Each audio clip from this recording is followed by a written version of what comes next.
அதே மாதிரி இந்த தொண்டு இந்த கூட நீங்க ஓகேவா? சிறப்பா இருங்க, கையில கால அடிபடுறாங்க. நாளைக்கு வேலைக்கு போறோம். ஞாபகம் வச்சுங்க.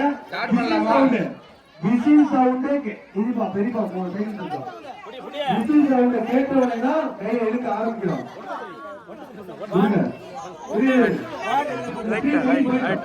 ரெண்டு பேரும் ஒதுங்கி எடுங்க.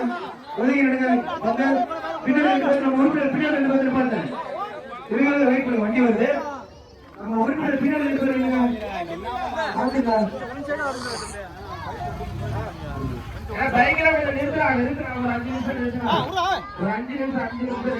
Okay okay okay